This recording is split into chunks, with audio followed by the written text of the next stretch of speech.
Hey there, and welcome to the introduction video to Python for Data Science, a Beginner's Guide by Nikita Silaparasetty. As of 2019, Python is considered to be the most popular programming language for machine learning. It even beats its competitors, Java, R, C and C++, and Julia. So, what is Python? According to the official website, Python is a clear and powerful object-oriented programming language, comparable to Perl, Ruby, Scheme, or Java.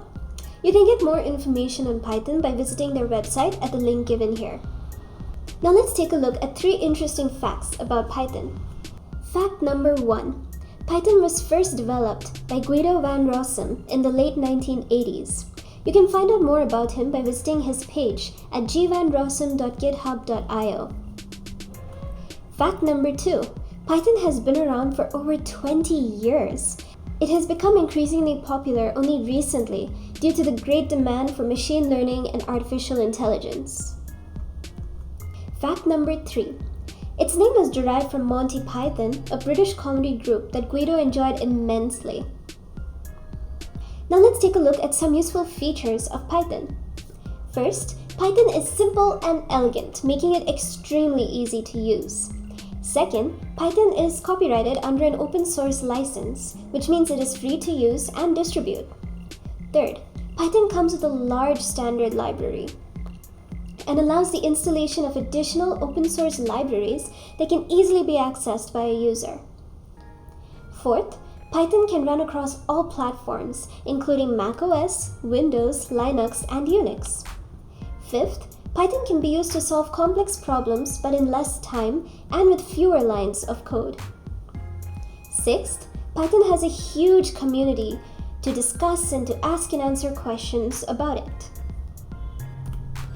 Now, since this is a data science course, we shall take a look at 5 common data science libraries that we use in Python. Now please note, these are not the only data science libraries that we use. However, these are 5 of the most common ones that we use. They include Pandas, NumPy, SciPy, scikit-learn, and Matplotlib. Now these libraries are used for data manipulation, data analysis, and data visualization accordingly. And all of these libraries can easily be installed and imported into a Python program. Now, apart from data science and machine learning, Python can also be used for web development, games, developing desktop GUI applications, software testing, and app development. Alright, so that's it for this video. Thank you so much for watching. Please feel free to check out my other links as well.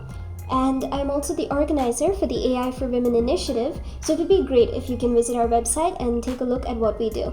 Okay then, see you in the next video.